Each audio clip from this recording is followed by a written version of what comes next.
Hello students, स्वागत है आप सभी का मेरे यूट्यूब चैनल नील का फिजिक्स क्लासेज में, जिसमें आज हम अध्ययन करेंगे 12th क्लास की फिजिक्स का। और 12th क्लास में हमारे चैप्टर फर्स्ट चल रहा है, जिसमें आज हम भाग 16 इसका हल करेंगे। 15 भाग इसके कंप्लीट हो चुके हैं और इससे पहले वाले भाग में हमने देखा था बहुल आवेशों के मध्य बल एवं अध्यारोपण का सिद्धांत, अर्थात कूलाम के नियमानुसार दो से अधिक आवेश हों तो उन सभी आवेशों के कारण किसी एक आवेश पर टोटल लगने वाले बल का मान कितना होता है वो ज्ञात किया था हमने इससे पहले वाले भाग में। तो आज का हमारा जो टॉपिक है वह है विद्युत क्षेत्र यानी इलेक्ट्रिक फील्ड। तो इलेक्ट्रिक फील्ड क्या होता है? तो स्टूडेंट्स ध्यान दीजिए, आप विद्युत क्षेत्र का जो कंसेप्ट है वो भी आपके चार्ज से ही रिलेटेड है। और हमने देखा था कि चार्ज का जो गुण होता है कि दो चार्ज यदि रखे हुए हों तो उन दोनों चार्ज के बीच में या तो आकर्षण बल लगता है या प्रतिकर्षण बल लगता है, और उस बल का जो मान होता है वो ज्ञात किया था कूलाम के नियमानुसार।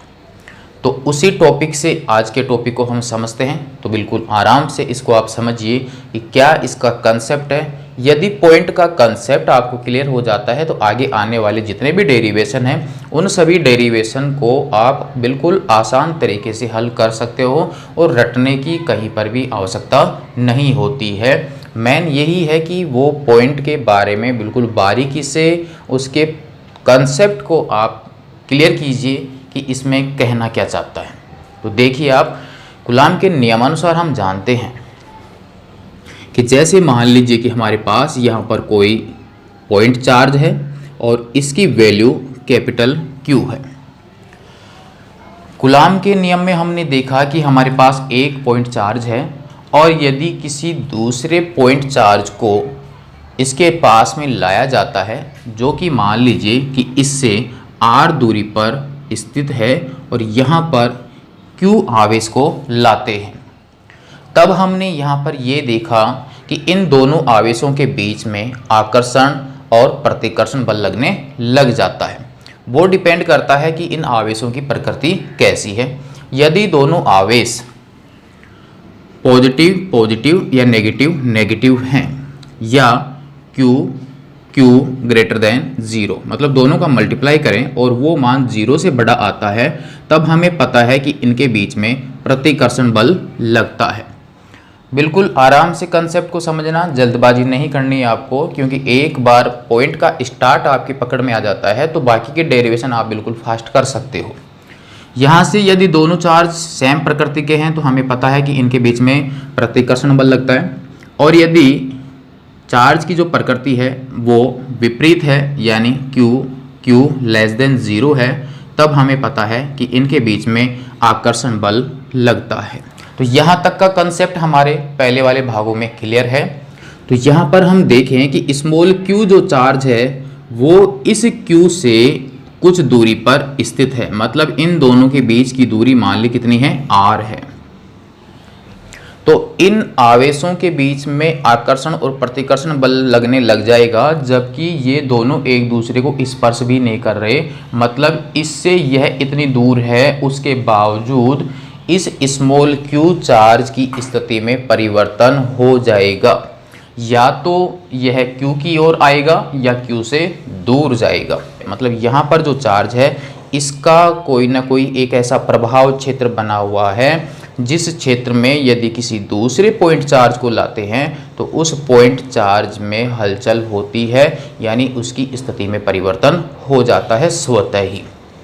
यदि हम इसके नज़दीक लाते हैं तो यह परिवर्तन और तेज होता है, और नज़दीक लाते हैं तो इसमें परिवर्तन और तेज होता है। यदि हम इसको दूर ले जाते हैं परिवर्तन धीरे होगा, और दूर ले जाते हैं परिवर्तन धीरे होगा। तो इस प्रकार से बिना स्पर्श किए ही उसकी स्थिति में जो परिवर्तन हो रहा है, तो इसका मतलब यह हुआ कि इस चार्ज के चारों तरफ एक ऐसा क्षेत्र बना हुआ है कि उस क्षेत्र में यदि किसी दूसरे आवेश को हम लाते हैं तो उस आवेश के ऊपर प्रतिकर्षण या आकर्षण बल लगने लग जाता है। तो जहां तक का क्षेत्र बना हुआ है और जिस क्षेत्र में ये प्रक्रिया होने लग जाती है, यानी आकर्षित होने की और प्रतिकर्षित होने की जो प्रक्रिया प्रारंभ हो जाती है जहां तक के क्षेत्र में, तो वहां तक का जो क्षेत्र होता है वो क्या कहलाता है? विद्युत क्षेत्र कहलाता है। तो इसका मतलब ये हुआ कि इस कैपिटल क्यू आवेश के चारों तरफ उत्पन्न वह क्षेत्र जिसमें लाया गया कोई अन्य आवेश या रखा हुआ अन्य आवेश आकर्षण या प्रतिकर्षण बल अनुभव करता है, तो वह क्षेत्र क्या कहलाएगा? विद्युत क्षेत्र कहलाएगा, इलेक्ट्रिक फील्ड कहलाएगा। जैसे मान लीजिए कि यदि Q आवेश इस पॉइंट पर है और इसका जो प्रभाव है वो यहाँ तक ही है, जब आवेश Q यहाँ पर होगा तो उस Q की स्थिति में कोई परिवर्तन नहीं होता है। यहाँ और नज़दीक लाके रखते हैं तब भी इसकी स्थिति में परिवर्तन नहीं होता है, मतलब यहाँ पर इसका प्रभाव नहीं है। यदि इसको हम इस पॉइंट पर लाके रख देते हैं तो अब उसमें परिवर्तन स्टार्ट हो जाता है, यानी इसकी स्थिति बदलने लग जाती है, या तो आवेश के नज़दीक आएगा या कैपिटल Q से दूर जाएगा। तो इसका मतलब वहाँ तक का जो क्षेत्र है वो क्षेत्र क्या कहलाएगा? विद्युत क्षेत्र कहलाएगा। और यह जो कंसेप्ट था वो सेम उसी प्रकार से है जिस प्रकार से कक्षा 11 में गुरुत्वाकर्षण वाले बल में हमने पढ़ा था कि किसी पिंड के चारों ओर उत्पन्न वह क्षेत्र जिसमें कोई दूसरा पिंड लाते हैं तो वह पिंड आकर्षण बल अनुभव करने लग जाता है, जिसे हम गुरुत्वाकर्षण बल कहते हैं। तो वह क्षेत्र क्या कहलाता था? गुरुत्वीय क्षेत्र कहलाता था। तो अब आपको थोड़ा सा यहाँ पर ध्यान दीजिए कि विद्युत क्षेत्र जो है वो किसके चारों तरफ उत्पन्न होगा? आवेश के चारों तरफ उत्पन्न होगा। तो यहाँ से एक बात और क्लियर होती है कि कैपिटल Q के चारों तरफ विद्युत क्षेत्र है, तो यहाँ स्मॉल q जो है वह भी तो एक चार्ज ही है। तो इसका मतलब यह हुआ कि स्मॉल q के चारों तरफ भी एक ऐसा क्षेत्र होगा जिसमें कोई दूसरा आवेश या यही आवेश आकर्षण या प्रतिकर्षण बल क्या करेगा? अनुभव करेगा, क्योंकि प्रत्येक आवेश के चारों तरफ एक ऐसा प्रभाव क्षेत्र बनेगा जिसमें कोई अन्य आवेश आता है तो वह उसे आकर्षित या प्रतिकर्षित करता है। वही क्षेत्र क्या कहलाएगा? विद्युत क्षेत्र कहलाएगा।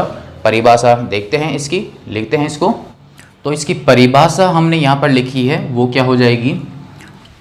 किसी आवेश के चारों ओर, किसी आवेश के चारों ओर उत्पन्न वह क्षेत्र जिसमें अन्य आवेश आकर्षण या प्रतिकर्षण बल अनुभव करता है, वह क्षेत्र क्या कहलाएगा? विद्युत क्षेत्र कहलाएगा।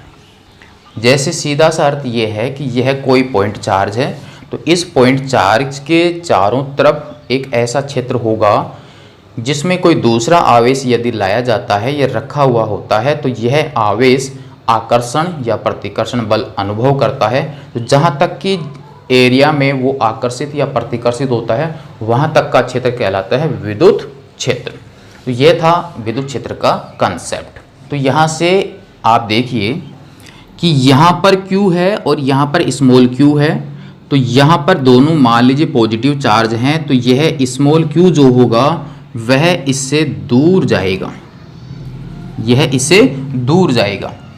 यदि यह नेगेटिव होता तो Q की तरफ आता, जो कि अब हमें यहाँ पर क्लियर हो चुका है।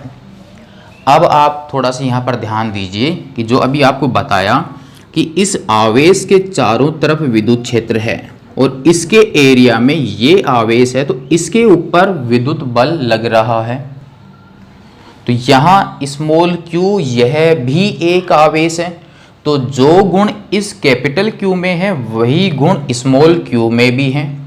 तो इसका मतलब यह हुआ कि इस स्मॉल q के चारों तरफ भी एक विद्युत क्षेत्र है और उस विद्युत क्षेत्र में यह कैपिटल Q आवेश है।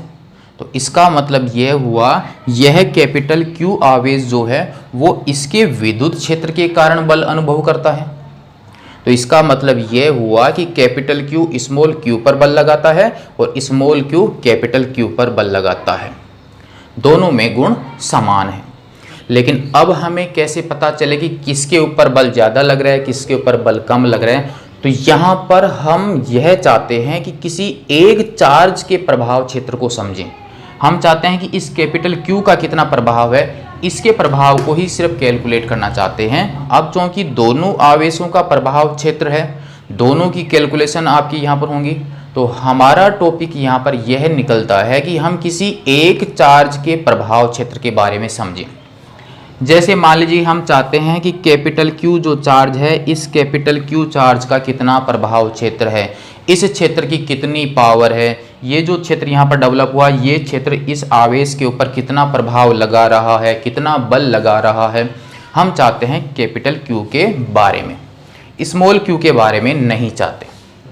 तो यहाँ पर इसका सॉल्यूशन करने के लिए यह उपाय किया जाता है कि यहाँ जो स्मॉल q लिया जाता है, इसका मान अत्यल्प लिया जाता है, ताकि यह स्मॉल q जो है उसका प्रभाव इसके ऊपर नहीं हो। यानी कैपिटल Q का प्रभाव स्मॉल q पर हो, लेकिन स्मॉल q का प्रभाव कैपिटल Q पर नहीं हो, क्योंकि हम किसी एक पॉइंट चार्ज के बारे में ही कैलकुलेशन करना चाहते हैं। बाकी दोनों एक दूसरे पे प्रभाव लगाएंगे, हमारा मकसद है किसी एक चार्ज के बारे में कैलकुलेशन करना। तो इसका मतलब हमारे पास जो मेन सोर्स का जो चार्ज होगा वो कौन सा होगा, कैपिटल Q। तो इस कारण से कैपिटल Q को यहाँ पर बोला जाता है स्रोत आवेश यानी सोर्स चार्ज। कैपिटल Q का कितना प्रभाव है, उसके प्रभाव का परीक्षण हम किसके द्वारा करना चाहते हैं, स्मॉल q के द्वारा। यानी स्मॉल q अनुभव करेगा कि कितना बल उसके ऊपर लग रहा है। इस कारण से स्मॉल q को यहाँ पर बोला जाता है परीक्षण आवेश यानी टेस्ट चार्ज, टेस्ट चार्ज। तो इसके लिए बिल्कुल यथार्थ मान प्राप्त हो, इस कारण से इस टेस्ट चार्ज की जो वैल्यू है वो अत्यल्प रखी जाती है और इसका मान लिया जाता है एकांक धनावेश, एकांक धनावेश। तो परीक्षण आवेश क्या होता है, परीक्षण आवेश एक एकांक धनावेश है जिसका मान अत्यल्प होता है और इस एकांक धनावेश के कारण किसी अन्य आवेश पर विद्युत बल नगण्य लगता है, या हम ये माने कि कोई बल ही नहीं लगता है। मतलब जैसे कोई लेबोरेटरी में प्रयोग वगैरह किया जाता है, वो किसी एक चूहे के ऊपर किया जाता है, तो इसका मतलब यहाँ पर ये जो टेस्ट चार्ज है वो इस प्रैक्टिकल का हमारे पास एक माउस ही है। मतलब जो भी प्रयोग करना है वो टेस्ट चार्ज के ऊपर करना है। तो यहाँ पर जितनी भी प्रक्रियाएं होंगी इसके ऊपर होंगी, बाकी ये आवेश जो होगा वो इसके ऊपर कोई प्रभाव नहीं लगाएगा। किसी पॉइंट चार्ज के द्वारा टेस्ट चार्ज पर कितना बल लग रहा है, उस बल की मात्रा कहलाती है विद्युत क्षेत्र की तीव्रता, इंटेंसिटी ऑफ इलेक्ट्रिक फील्ड। तो नेक्स्ट पॉइंट हम देखते हैं कि विद्युत क्षेत्र की तीव्रता। तो सीधा सा अर्थ हो गया, किसी पॉइंट चार्ज के चारों तरफ का एक ऐसा क्षेत्र जिसमें कोई चार्ज रख दिया जाता है, वह चार्ज बल अनुभव करने लग जाए तो वहां तक का क्षेत्र कहलाएगा इलेक्ट्रिक फील्ड। अब यदि जिस चार्ज को यहाँ पर रखा गया है वह एक टेस्ट चार्ज है यानी अत्यल्प मान का एक चार्ज है, तो इस चार्ज के द्वारा इस चार्ज की वजह से लगने वाले बल की जो मात्रा होगी वह मात्रा कहलाएगी विद्युत क्षेत्र की तीव्रता। तो हमें पता है कि हर चार्ज के ऊपर फोर्स लगेगा, लेकिन एकांक धनावेश पर जो फोर्स लगेगा वो कंडीशन कहलाएगी विद्युत क्षेत्र की तीव्रता। तो नेक्स्ट परिभाषा देखते हैं इसकी, विद्युत क्षेत्र की तीव्रता। तो अब हम देखते हैं विद्युत क्षेत्र की तीव्रता यानी इंटेंसिटी ऑफ इलेक्ट्रिक फील्ड।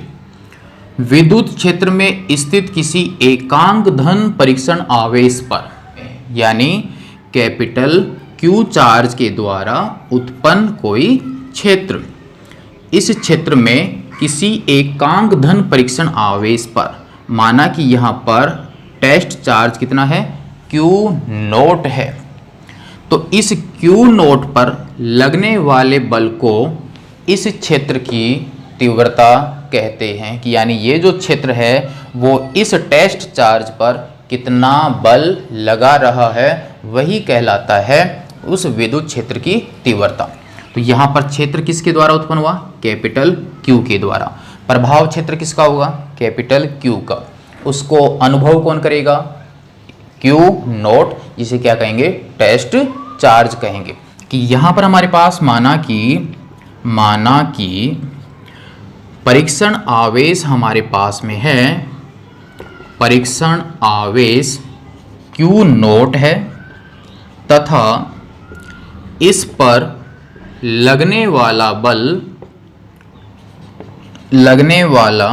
बल F है, तब विद्युत क्षेत्र की तीव्रता और विद्युत क्षेत्र की तीव्रता को दर्शाया जाता है E से। तब हमारे पास में यहाँ पर फॉर्मूला हो जाएगा। परिभाषाएं बनाना आपको कक्षा 11 में अच्छी तरह से समझाया हुआ है। हमारे पास एकांक किसको माना गया है? आवेश को। और जिस पॉइंट को एकांक माना जाता है उसको आप हमेशा अपोन में रख दीजिए। रखने के बाद जो राशि अवशेष बचती है उसको आप ऊपर रख दीजिए, तो आपकी परिभाषा कंप्लीट हो जाती है। तो परीक्षण आवेश Q नोट है और वैल्यू कितनी है इसकी? एकांक, इसलिए इसको कहाँ रख दिया? अपोन में। क्या लगता है वहाँ पर? बल। तो बल कहाँ पर आ जाएगा? आपके ऊपर। और यही मान किसके बराबर हो जाएगा? E के।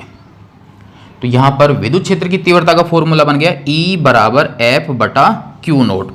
यह परिभाषा हमारे पास कंप्लीट हो जाती है और सूत्र बन गया E बराबर F बटा Q नोट। यहाँ पर आवेश जो है वह एक स्केलर क्वांटिटीज है, यानी अदिश राशि है, लेकिन बल एक सदिश राशि है। तो इसका मतलब यह हुआ कि Q नोट का मान तो एकांक होता है। उस स्थिति में जब इसका मान 1 होगा तो F किसके बराबर होगा? E के। तो जब F आपकी वेक्टर क्वांटिटीज है तो इसका मतलब E भी क्या होगी? एक वेक्टर क्वांटिटीज होगी। तो यहाँ पर हमारे पास में E वेक्टर की फिर डायरेक्शन किधर की ओर होगी? तो यहाँ पर ध्यान दीजिए कि यहाँ पर सोर्स चार्ज यदि प्लस Q है तो इसके कारण इस पर जो फोर्स लगेगा उसकी डायरेक्शन होगी बाहर की ओर। यदि यहाँ पर नेगेटिव चार्ज है तो यह Q नोट को अपनी ओर आकर्षित करेगा और इसमें बल की दिशा होगी माइनस Q की ओर। तो जिस डायरेक्शन में Q नोट पर लगने वाले बल की दिशा होती है, यानी बल इसके ऊपर नीचे की ओर लग रहा है, तो जिस दिशा में इसके ऊपर फोर्स लगता है उसी दिशा में होती है विद्युत क्षेत्र की तीव्रता। क्योंकि एक विशेष स्थिति पर बल ही जो है वो किसके बराबर होता है? E के बराबर होता है। तो जिधर आपके बल होगा उस साइड में ही आपके विद्युत क्षेत्र की तीव्रता होगी। यह एक सदिश राशि है और इस E वेक्टर की दिशा होगी टेस्ट चार्ज पर लगने वाले बल की डायरेक्शन के अनुदिश। नेक्स्ट हम इसका देखते हैं मात्रक, यानी इसकी यूनिट। तो मात्रक और विमीय सूत्र आपको यह भी कक्षा 11 में बहुत अच्छी तरीके से समझाए हुए हैं। उनके अनुसार जो फॉर्मूला हमारे पास बना हुआ है, यानी उसकी जो डेफिनेशन है, उस डेफिनेशन से ही उसका मात्रक और विमीय सूत्र बनता है। फॉर्मूला देखिए, E का क्या है? F बटा Q नोट है और F का जो मात्रक होता है वह होता है न्यूटन और Q नोट यहाँ पर चार्ज है और चार्ज का SI मात्रक होता है कूलाम। तो यहाँ पर SI मात्रक इसका हो गया न्यूटन प्रति कूलाम। विद्युत क्षेत्र का मात्रक हो गया न्यूटन प्रति कूलाम। इसका एक मात्रक और होता है जो कि हम नेक्स्ट चैप्टर में देखेंगे कि वही मात्रक क्यों मिला, और वो आप ध्यान रखिए, वोल्ट प्रति मीटर। नेक्स्ट देखते हैं इसका डायमेंशन फॉर्मूला, यानी इसका विमीय सूत्र। तो यहाँ पर ध्यान दीजिए, विमीय सूत्र जो है वो भी आपके इसी फॉर्मूला से बनेगा। तो यहाँ पर राशि आपकी कौन सी है? बल। और बल का विमीय सूत्र हम जानते हैं और वो होता है m1L1T-2। और आवेश का जो विमीय सूत्र होता है वो होता है A1 और T1। आवेश वाले टॉपिक में हमने इसका विमीय सूत्र निकाला था, आप उन्हें दोबारा से थोड़ा सा देख सकते हैं। क्योंकि हम जानते हैं कि I बराबर होता है Q/T और Q बराबर होता है IT। तो I यहाँ पर विद्युत धारा है और इसका विमीय सूत्र हो गया A1 और समय का क्या होता है? T1। तो आवेश का विमीय सूत्र क्या होगा? A1 और T1। आप इस पॉइंट को आप ऊपर ले जाएंगे, m1L1T-2। जब ये ऊपर जाएंगे A-1 और T-1। सबको इकट्ठा कीजिए जो आपके पास में है। देखिए M1 L1 T यहाँ पर दो पार्ट में है, पावर की आप जोड़ बाकी कर लीजिए। तो -2 -1 यहाँ पर हो जाएगा -3 और A -1। यहाँ पर हमारे पास विद्युत क्षेत्र की तीव्रता का फाइनल डायमेंशन फॉर्मूला हो जाएगा M1 L1 T -3 और A -1। तो यह था हमारे पास विद्युत क्षेत्र की तीव्रता का विमीय सूत्र। विद्युत क्षेत्र की तीव्रता का मात्रक न्यूटन प्रति कूलम या वोल्ट पर मीटर। अब तक हमने देखा कि इलेक्ट्रिक फील्ड क्या होता है और उस इलेक्ट्रिक फील्ड की तीव्रता कितनी होती है। तो रियल में हमारे को सिर्फ यही सारांश मिला कि इलेक्ट्रिक फील्ड की जो तीव्रता होती है वो किसी टेस्ट चार्ज के ऊपर लगने वाले बल की मात्रा के ही बराबर होती है और उसका फाइनल सूत्र होता है E = F/Q0। यहाँ पर Q0 क्या है? एक एकांक धनावेश है जिसे हम टेस्ट चार्ज कहते हैं। टेस्ट चार्ज किसी अन्य आवेश के ऊपर कोई प्रभाव नहीं लगाता है बल्कि अन्य आवेशों के कारण लगने वाले प्रभाव को अनुभव करता है। तो अब तक हमने जो देखा उसका अगर हम कुछ सारांश निकालें, कुछ रिजल्ट निकालें तो वो रिजल्ट क्या होंगे वो देखते हैं अब। कि किसी धनावेश के कारण विद्युत क्षेत्र की दिशा, यानी हमारे पास जो पॉइंट चार्ज है वो यदि पॉजिटिव हो, यदि आपके विद्युत क्षेत्र लिखा हुआ है तो इसका मतलब भी वहाँ पर तीव्रता से ही है।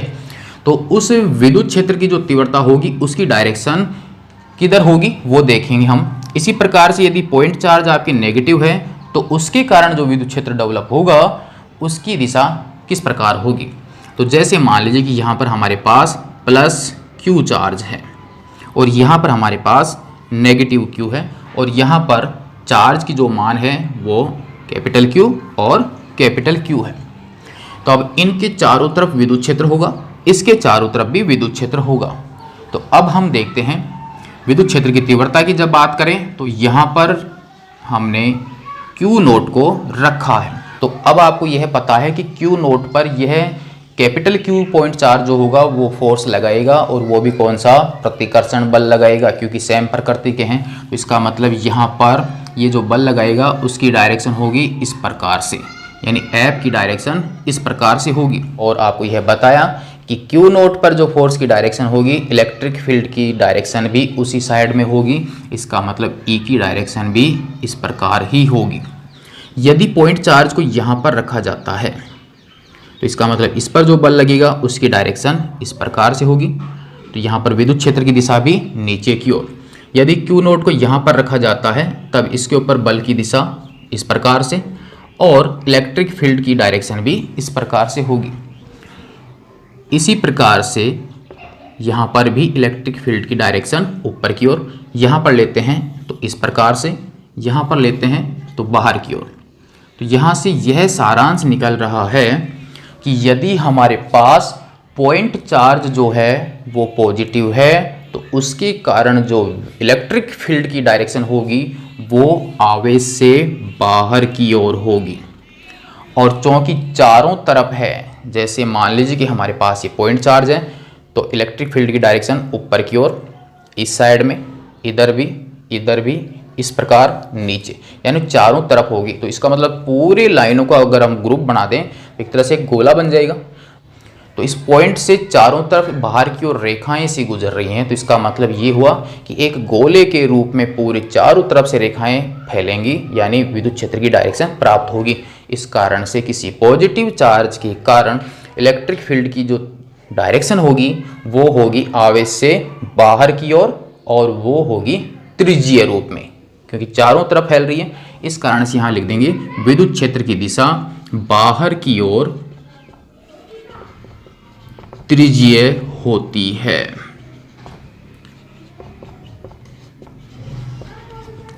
तो पॉजिटिव चार्ज के कारण इलेक्ट्रिक फील्ड की जो डायरेक्शन होगी वो आवेश से बाहर की ओर त्रिज्यीय होती है। और यदि नेगेटिव चार्ज की बात करें और Q0 को हम यहाँ पर रखते हैं तो यहाँ पर नेगेटिव चार्ज इस Q0 को अपनी ओर आकर्षित करेगा, क्योंकि Q0 तो पॉजिटिव ही है। यदि यहाँ पर Q0 को रखते हैं तो ये इसको अपनी ओर आकर्षित करेगा। कहीं पर भी Q0 को रखते हैं तो Q0 को यह अपनी ओर आकर्षित करेगा। इसका मतलब यहाँ पर बल की डायरेक्शन आवेश की ओर, तो इलेक्ट्रिक फील्ड की डायरेक्शन भी होगी आवेश की ओर। तो यहाँ पर इलेक्ट्रिक फील्ड की जो डायरेक्शन होगी वह होगी आवेश की ओर। अब चूंकि चारों तरफ से है इस कारण से यहाँ पर भी विद्युत क्षेत्र की दिशा होगी यानी अंदर की ओर, अंदर की ओर त्रिज्यीय होगी। अब देखते हैं इसका थर्ड रिजल्ट क्या निकलता है। मान लीजिए कि हमारे पास यहाँ पर कोई प्लेट है जो कि पॉजिटिव चार्ज से आवेशित है और एक प्लेट ली हमने नेगेटिव चार्ज से आवेशित। तो जब हमारे पास पॉजिटिव चार्ज है तो इस पॉजिटिव चार्ज के कारण जो इलेक्ट्रिक फील्ड की डायरेक्शन होगी वो होगी इस आवेश से बाहर की ओर जाती हुई। तो इलेक्ट्रिक फील्ड की डायरेक्शन आ गई हमारे पास में बाहर की ओर जाती हुई। और यदि नेगेटिव चार्ज है तो उसके ऊपर इलेक्ट्रिक फील्ड की डायरेक्शन होती है आवेश की ओर। इसका मतलब ये जो लाइन यहाँ पॉजिटिव और नेगेटिव दोनों चार्ज रखे हुए हैं और इन पॉजिटिव और नेगेटिव चार्ज के कारण इलेक्ट्रिक फील्ड यहाँ पर उत्पन्न हुआ है, तो इस इलेक्ट्रिक फील्ड की डायरेक्शन हो गई पॉजिटिव से नेगेटिव की ओर। तो यहाँ पर पॉजिटिव के कारण इलेक्ट्रिक फील्ड की डायरेक्शन होती है पॉजिटिव से जाती हुई और नेगेटिव चार्ज के कारण इलेक्ट्रिक फील्ड की डायरेक्शन होती है चार्ज की ओर आती हुई। तो यहाँ पर हमने दो चार्ज लिए पॉजिटिव और नेगेटिव और इन दोनों के कारण वहाँ पर एक इलेक्ट्रिक फील्ड उत्पन्न हुआ। तो यहाँ पर इन प्लेटों के बीच में इलेक्ट्रिक फील्ड मौजूद है और इस इलेक्ट्रिक फील्ड की डायरेक्शन हो गई आपके पास में पॉजिटिव से नेगेटिव की ओर। अब यदि इस इलेक्ट्रिक फील्ड में किसी चार्ज को रख दिया जाता है, माना कि मैंने यहाँ पर Q चार्ज को यहाँ पर रख दिया है। अब यहाँ पर जिस चार्ज को आपने रखा है वो आपके पॉजिटिव चार्ज भी हो सकता है और नेगेटिव चार्ज भी हो सकता है। तो यहाँ पर मैंने पॉजिटिव चार्ज रखा है। ढंग से समझना इसको कि यहाँ पर पहले से ही इलेक्ट्रिक फील्ड है और वो इलेक्ट्रिक फील्ड इस प्लेट और इस प्लेट के कारण है और इस फील्ड में मैंने Q आवेश को यहाँ पर रख दिया है। तो किसी भी इलेक्ट्रिक फील्ड में जब भी किसी चार्ज को रखेंगे तो उस चार्ज के ऊपर फोर्स लगना प्रारंभ हो जाएगा, जो कि हम अध्ययन कर चुके हैं। अब वो फोर्स जो लगेगा वो कितना लगेगा, तो हम जानते हैं कि चूंकि E बराबर क्या होता है F/Q। यहाँ पर हमने Q आवेश को रखा है तो इस Q आवेश पर इस इलेक्ट्रिक फील्ड के कारण जो फोर्स लगेगा उसका मान हो जाएगा F/QE वेक्टर। अब आगे के डेरिवेशन के लिए और न्यूमेरिकल के लिए आप इस पॉइंट को भी माइंड में सेट कर लेना कि जब भी कोई इलेक्ट्रिक फील्ड है और उस इलेक्ट्रिक फील्ड में जब किसी चार्ज को रखा जाता है तो उस चार्ज पर जो फोर्स लगेगा उसका फॉर्मूला होगा F/QE। ये इलेक्ट्रिक फील्ड की तीव्रता की परिभाषा से हम निकाल सकते हैं। तो यहाँ पर अब इस फोर्स की जो डायरेक्शन होगी वो फोर्स की डायरेक्शन किस प्रकार से होगी, तो देखिए यहाँ पर Q चार्ज रखा है और यह हमने पॉजिटिव लिया है। तो यहाँ पर इस प्लेट पर ऑलरेडी पहले से ही पॉजिटिव चार्ज है, तो यह पॉजिटिव चार्ज इस पॉजिटिव चार्ज को दाईं ओर धक्का मारेगा क्योंकि एक पॉजिटिव दूसरे पॉजिटिव को प्रतिकर्षित करेगा।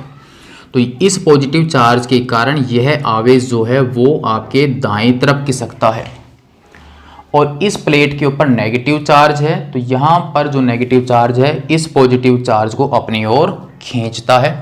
तो यहाँ पर नेगेटिव चार्ज के कारण दाईं तरफ जा रहा है, पॉजिटिव चार्ज के कारण दाईं तरफ जा रहा है। इसका मतलब यह हुआ कि यहाँ पर हमने जो चार्ज रखा है उसके ऊपर जो बल की डायरेक्शन होगी वो दाईं तरफ होगी, मतलब लेफ्ट से राइट की ओर होगी।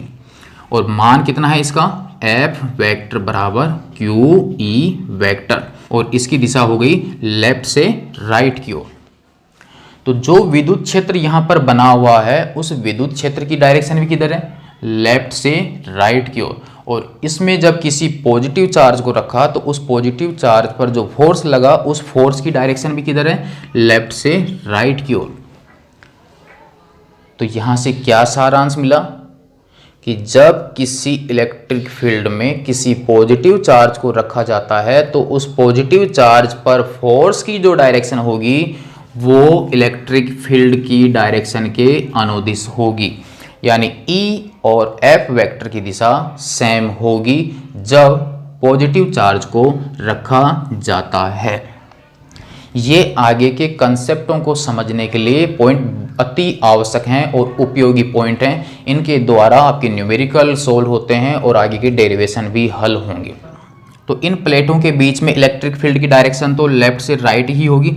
अब यदि यहाँ पर -q आवेश को रखा जाता है तो देखिए इस प्लेट पर पॉजिटिव चार्ज है, ये आपके जो चार्ज आपने रखा वो नेगेटिव प्रकृति का है, तो ये पॉजिटिव चार्ज जो है इस आवेश को अपनी ओर खींचेगा, यानी अब आकर्षण बल बाईं तरफ लगेगा।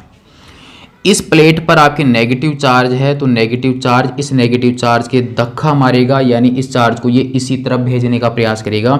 मतलब इस नेगेटिव चार्ज के कारण फोर्स बाईं तरफ, इस पॉजिटिव चार्ज के कारण फोर्स बाईं तरफ, इसके कारण प्रतिकर्षण और इसके कारण आकर्षण। लेकिन फोर्स फाइनल जो लग रहा है उसकी डायरेक्शन क्या हुई, नेगेटिव से पॉजिटिव की ओर। और फोर्स की वैल्यू कितनी होगी, F वेक्टर बराबर -QE वेक्टर। पॉजिटिव है तो यहाँ पर पॉजिटिव लगा लीजिए और नेगेटिव चार्ज है तो यहाँ पर नेगेटिव चार्ज।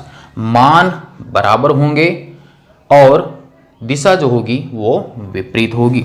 तो यहाँ पर F वेक्टर की जो डायरेक्शन होगी उसकी डायरेक्शन बाईं तरफ और इलेक्ट्रिक फील्ड की डायरेक्शन क्या हुई, दाईं तरफ। तो इन दोनों का क्या सारांश निकलता है, अच्छी तरह से याद कर लेना कि जब हमारे पास पॉजिटिव चार्ज को रखते हैं तो उस स्थिति में E वेक्टर की डायरेक्शन और F वेक्टर की डायरेक्शन सेम होगी, और यदि -q को रखते हैं उस समय E वेक्टर की डायरेक्शन और F वेक्टर की जो डायरेक्शन होगी वो विपरीत होगी।